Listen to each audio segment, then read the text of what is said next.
I always kind of equate PR when it's done properly. It's your preference. So you have Walmart and Target. If you pick one over the other every time, even if they're side by side, why? It's because of a feeling that brand recognition has given you. Same with like Starbucks and Dunkin' Donuts. People have preferences even when they have choices. And so it's trying to figure out how to build that trust and how to build that loyalty with the target audience. Welcome to the RV Queens podcast, where adventure meets the open road. I'm your host, Charlie Grace, rolling through life 1 mile at a time, sharing stories, interviews, tips, and real talk about RV living, travel, and the freedom to chase your own version of home. Whether you're a full-time RVer, a weekend warrior, or just RV curious, you're in the right place. So buckle up, grab your favorite drink, and let's hit the road together. Today, my special guest is Jess Walker. I am so excited to have her because I'm always excited to have really cool people, and she's really cool. But she is not just a rock star, but she's a RV queen PR rock star. So just tell the world what it is you do while you're on the road. Well, I am a marketing and public relations consultant. So I've been in the public relations industry for over 20 years, and I just love it. And I do marketing as well, just because that goes a little bit hand in hand. PR, as I always say, is more of that organic brand reputation, what people feel when they think about your business or when they think about you. That's what that is. Marketing is more that paid side of things. But because they work together, I kind of do both. And I have my master's degree in public relations. I'm an accredited public relations professional, which is a global recognition. And then in the state of Florida, because that's where we were based before we hit the road, I'm a certified public relations counselor. So I know a couple of things about it once in a while, and I just really enjoy it. And since going out full time, I've been able to kind of launch my own business and work for myself for a change, which is new to me because I've always worked for people. And so now I've just been having more fun with clients, picking my projects, managing my time, and kind of just learning more about other industries and other things. That's a big thing. So this is you started corporate per se. Now you're on your own. Mm-hmm. Yeah. What are some of the struggles you have with like having your own business? And you're not just doing your job, you're doing all these other jobs to have your own job. How does that work? It's great. I love it. So I definitely wouldn't change it, but it definitely takes a little bit of adjustment to it because, you've always been used to people giving you direction of what they wanted and kind of stepping in. Well, once you step out on your own, you're in charge of your own schedule. You're only accountable to yourself. And, you have to kind of make that schedule for yourself. And of course, when you start the business and you don't have any clients, you're really big about promoting it and getting everything out there and letting people know. But what I have found, and I think we've joked about this in other conversations, is now that I've got a few good clients, so I've got several, all great clients. I love all my clients. But now that I've got clients and I'm doing their marketing and public relations, I've kind of gotten a little bit behind on doing my own promotion. So it's definitely a balance of trying to make sure that I'm still promoting my business in addition to my client's business, and just managing that time, knowing that nobody's going to yell at me if I'm late to log on, making sure that I'm being accountable. I'm very schedule driven. I'm very much held by a calendar. So as long as it's on my calendar, it's going to get done. Or if it's in my email, I don't delete it until it's been done. So that way it kind of keeps that in front of me. That's where I have to kind of have a reminder and have it right in front of me all the time. So it's different when you do that with corporate to here. It is. I mean, all of a sudden you're like, I don't have to worry about a job coming my way. Something's going to be here tomorrow. I can always do something. But now that you're prospecting, you're prospecting on the road while you travel, while things are happening, because you've always got to keep that pipeline filled of upcoming clients. I mean, that's something to think about, right? How do you balance this? So let's talk about your travel. First off, you're in an RV. Yes. What kind of RV are you in? When we first hit the road, we had a gas RV and we realized that we needed something with more power because out west, we like to go up into the mountains and stuff and you need a little bit. So right now we actually, for the last year and a half, 2 years now, 2 years, we've had a Tiffin Allegro Red. It's 39 foot. It's called a Class A. So, we drive it, as you can see the driver's seat behind me, and we tow our Ford Ranger behind it. We also have e-bikes so that when we're in places, if we don't have to use the truck, we prefer to do those. But we bought it used. And every year we go to Red Bay, Alabama, which is where Tiffins are made. And we get a lot of different modifications to kind of make it more homey, as we travel in it, we figure out things that we'd like to have differently, or maybe, change some stuff out. So definitely when it's your full-time home, which is what this is, you want it to be home. And so it's definitely got a lot of changes to it. But we love it. I mean, like I said, 2 years, I had to think about that. I thought, oh, not that long, but no, we've had it for over 2 years now, this particular one. And we love it. So is this your second RV ever? It's the second Class A RV. So we always, when our girls were little, we have 2 adult daughters. When they were little, we would camp. My husband did the pop-up. I did not do the pop-up or the tent camping, but I've done the pool behind trailer. Like, we've done all different types of camping with the girls growing up. Of course, once they became teens, we were in Florida. They didn't have, the desire to go away for a weekend, but they love boating. So then we switched for a while to boating. But once they got out on their own, we realized there was nothing holding us to Southwest Florida other than my corporate job at the time. And we thought, let's just hit the road, because one daughter's in Florida, one's in Washington State. And this just makes life easy to go back and forth between the two and spend significant time near them without being on top of them or in their space too much, because they still run their own lives. But we kind of just, hey, let's have dinner this week or something because we're near them. Makes it a little bit simpler. So it works out well for that.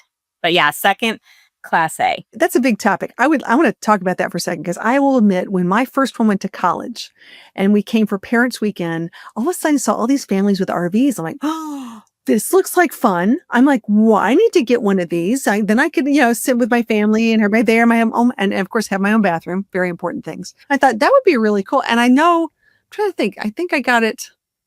Yeah, I got it right after my oldest went to college, and I still had young ones at home kind of thing. I was like, this is fantastic. So yeah, it's sort of interesting how that whole why you started, how you started, and now that you're looking at it differently, like, it's your home on wheels. It's not just a recreational fun thing. You're actually living in it, and you're on the road, and you're doing a business. That's huge. And everybody, of course, sees all the fun stuff that we post. We like to share like the things that we experience when we're in these different areas, so other people that we know or that just follow us can kind of learn a little bit more. But, that also kind of leads people to think, oh, they're on vacation all the time. And I'm like, no, it's just like when I lived in Southwest Florida, I didn't go to the beach every day. I'm just not showing the non-glamorous side, I guess, of it. I probably should do more of that.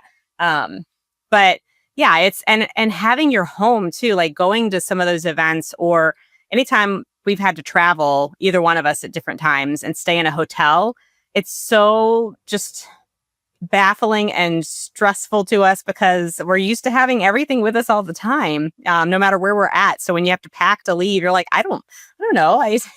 Inevitably something gets left every time. I feel your pain on that. I'm going to be having some work done on my RV pretty soon, and I have to go like to a hotel for a few days. I'm like, like, I'm just so used to having everything at my fingertips.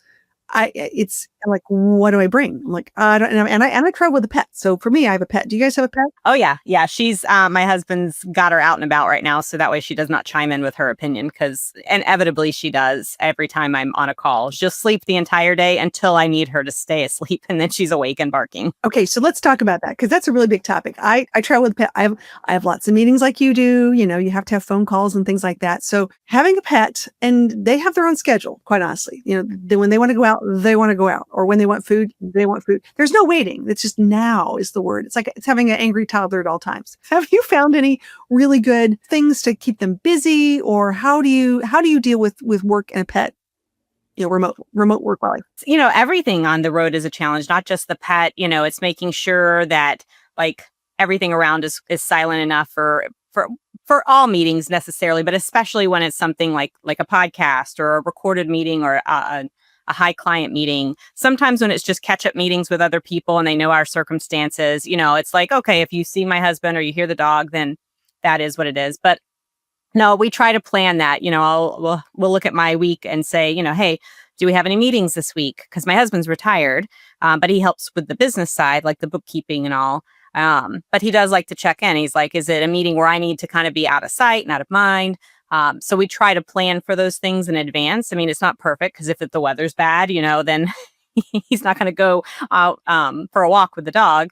And that's the other thing too, is having humility and grace and saying, hey, I live in an RV. It's raining. The ceiling's going to sound like a hot tin roof.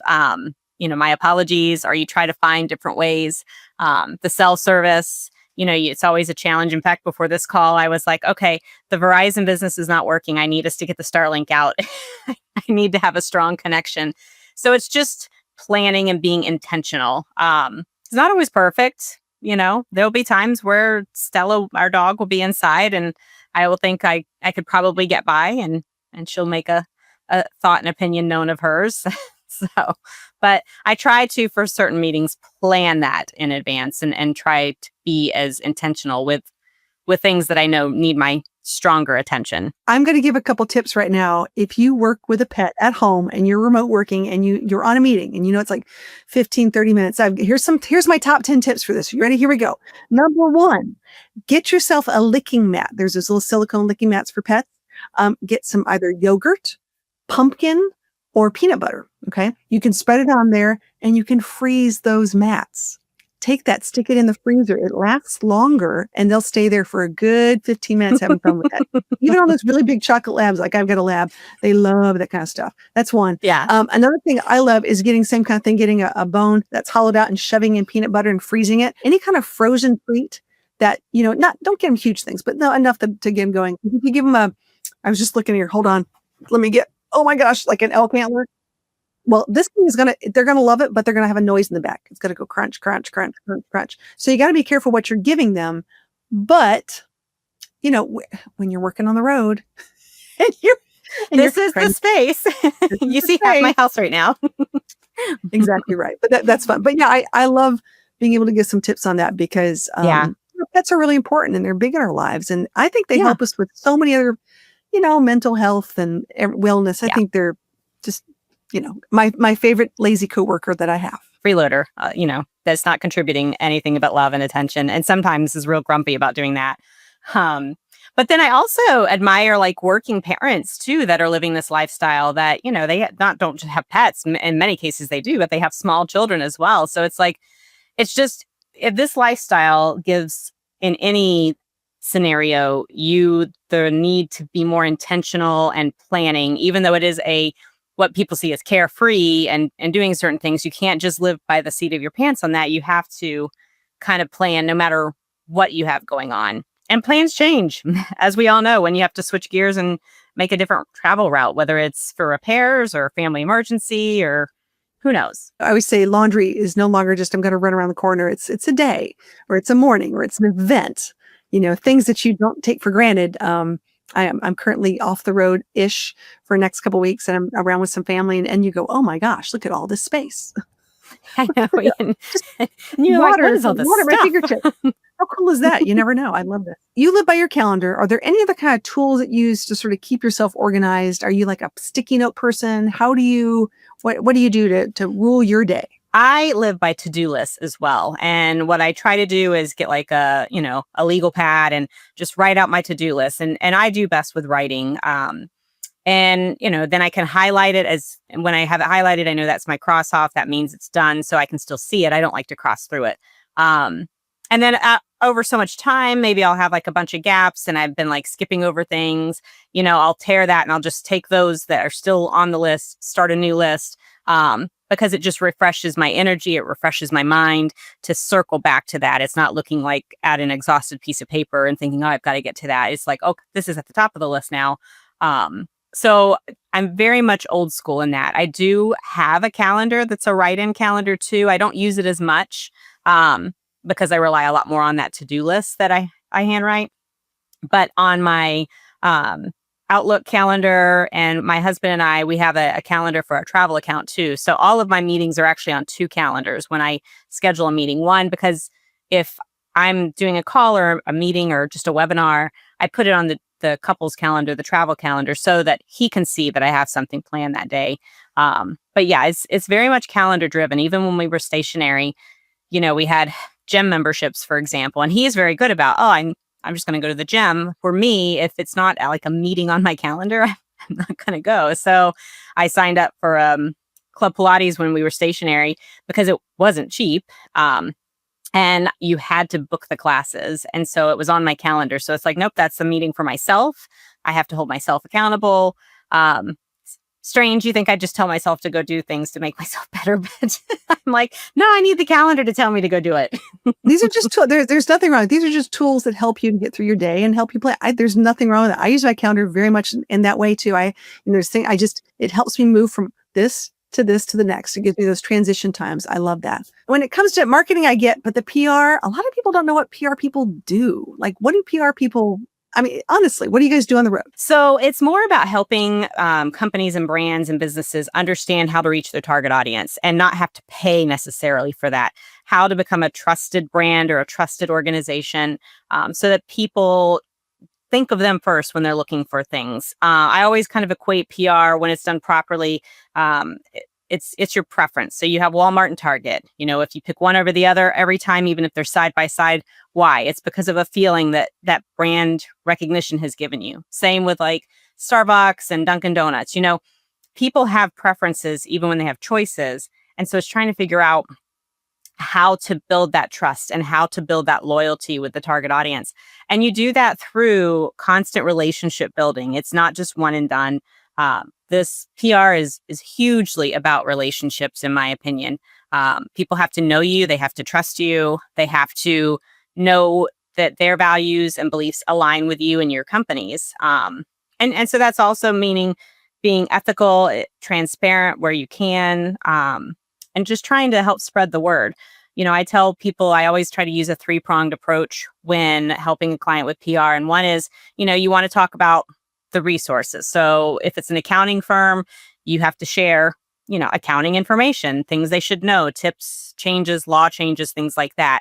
I say that they need to have community, because the people that work with them want to know they're supporting the community in which they live, especially if they're local. I know that gets a little more challenging with big name brands, but they all still support locally in many places on some level.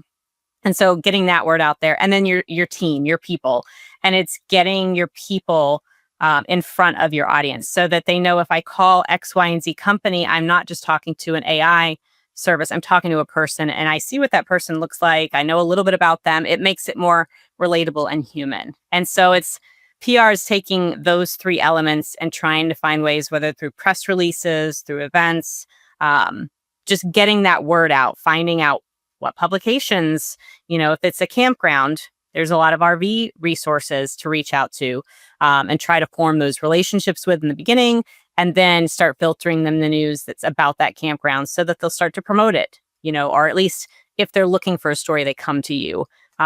So it's really that I always equate it to relationships and feelings, because we all have choices where we spend our dollars.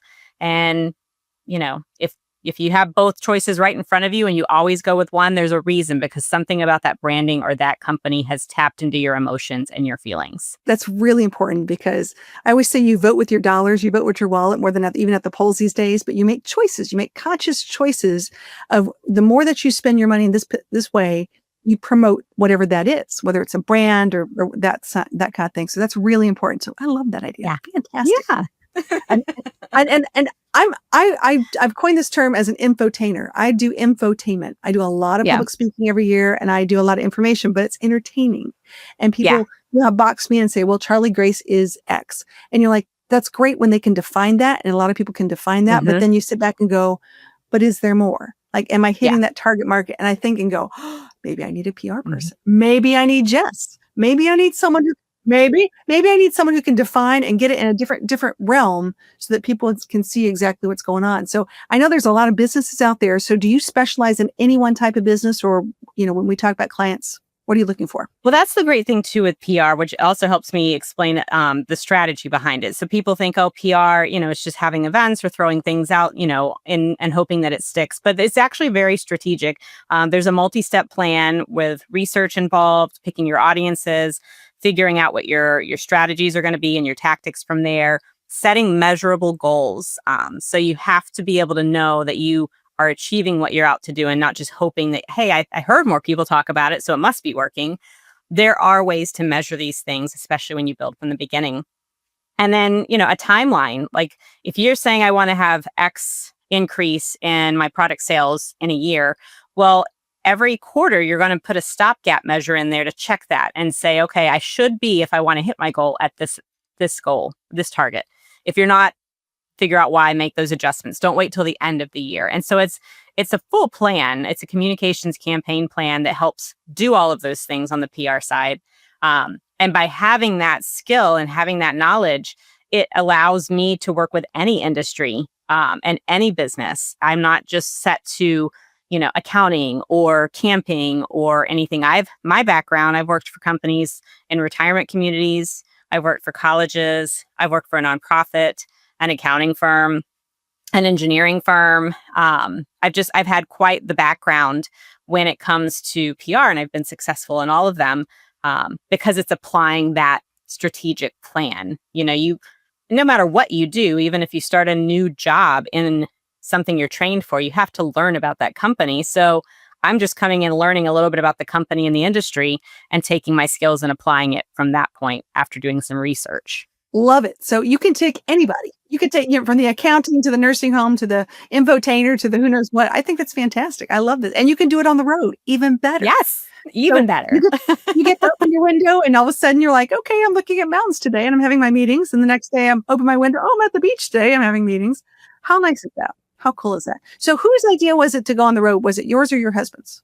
It was actually both of us. So like I said, we camped with the girls when they were little and we just loved it. When my husband retired, he wanted to do this big road trip. And that was in 2022. So we did, as soon as he retired, we hit the road. I got my job to let me be remote for about 3 months.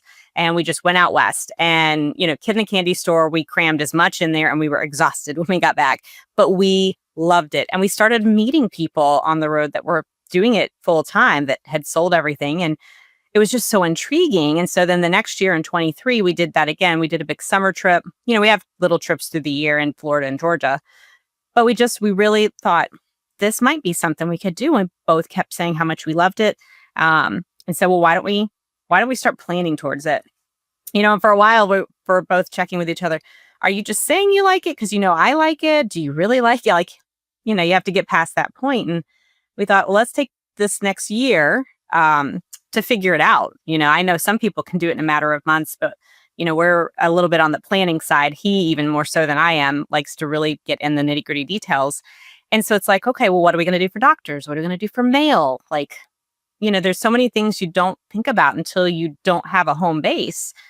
So we spent that year selling things, getting the house ready, getting it listed, and doing all that to prepare and hard launched in April of 24 we drove away from Fort Myers and Cape Coral and, house left with us. And so it's definitely, it was both of us, but we were like, we looked at Florida. While it is a beautiful place and we love it there, it's hot and crowded. And the only thing that kept us where we were was my job at the time.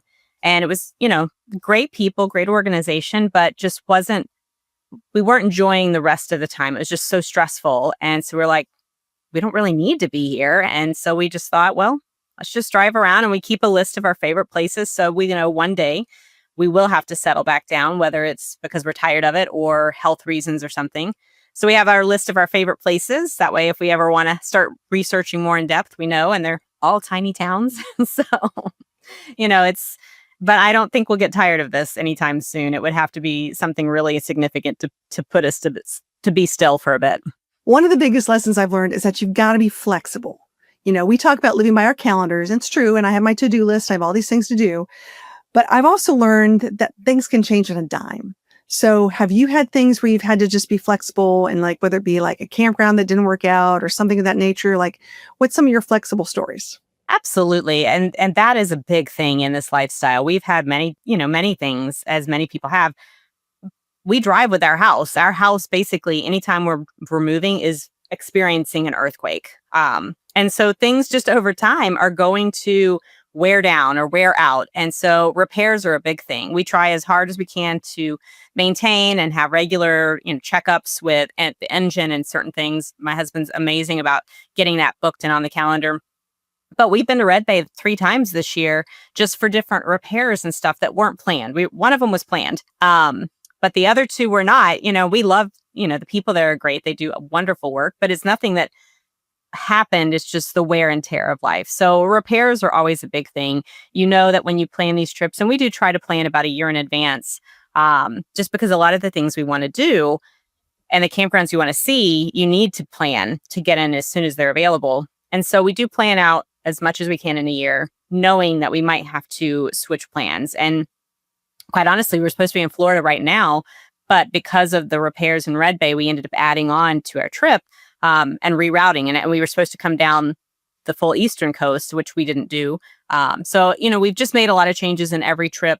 My dad and my husband's parents, my in-laws, they've all have their own health things too. And so we always know going in that we might not make a full circle around our trip as we've planned because they might need us. And that's one of the other blessings about being in an RV on the road is that if somebody needed us for care or help with family and stuff like that, and there's a family emergency, we can go just straight to where they're at, park the RV, and be there for however long they need. We don't have to worry about trying to get to a house back in a different city to mow the yard or to take care of the pool or to do anything. We can just be there for however long we're needed to be there. And, with our kids, one of them moved this year from Gainesville to Tampa, and the other one's probably going to move next year from like Washington to Oregon. And so that's a big part of our trip planning too, is figuring out where can we be to either be with them together or like for this year, we camped in New York near a train line, our state of New York, so that my husband could get into the city and fly out to get to Gainesville to help her move. So you have to be flexible as much as you are excited about your trips and your plans. It's life. You can't guarantee anything. You just plan as much as you can and as best as you can, but know that things come up and don't let it stress you out when they do. That's pivotal. Rolling with the punches. Got to roll with the punches on these. Well, listen, I'm so excited and so happy that you've been my guest today. I want to give you a little moment and tell people how they can find you if they're interested in your PR marketing expertise. Oh, perfect. Yeah. So my business is called Jess Lifestyle Marketing, and I have a website, which is jesslifestylemarketing.com. I have Instagram, Facebook, and LinkedIn for that. But then also under that umbrella, as I mentioned, my husband and I do travel a lot, and we like to share our experiences. We have another platform called The Walker's Wandering, and we do YouTube, Instagram, and Facebook for that, just sharing the things that we encounter and also the brands that we like. We do a little bit of collaboration, not as much as most, because again, we have my business. So this is more just something we enjoy, but trying to share the things that we really like using on the road or that really benefit us. And so we use both of those under the business license. And it's great. And I'd love to connect with anybody, usually pretty easy to find. So just reach out. And I love talking PR and promotion and ideas. So it's always exciting for me to do that. Really quick. Top 5. I love playing this game. It's going to be really fast and furious. Here we go. It's like called this or that. Ready? You're going to get a choice. You go. Don't tell me why. Ready? Really quick. Beaches or mountains? Mountains. Coffee or tea? Coffee. Crock pot or Instapot? Instapot. That's a good one. Okay. State park or RV resort? State park. Last but not least, this is the really most important thing. Sour or sweet for travel day candy? Sweet. Sweet.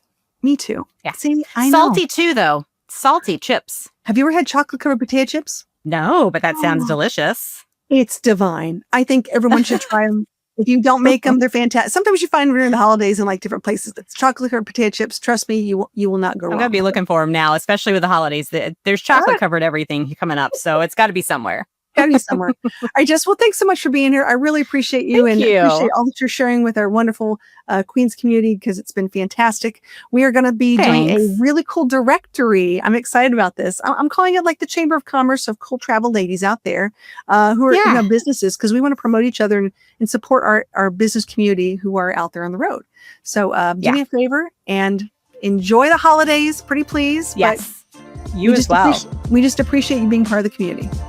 Thanks for tuning into the RV Queens podcast. I hope you found inspiration for your next adventure, on or off the road. Don't forget to subscribe, leave a review, and connect with us on social media at RV Queens Community for behind-the-scenes stories and travel tips. Until next time, keep your wheels turning and your spirit wild.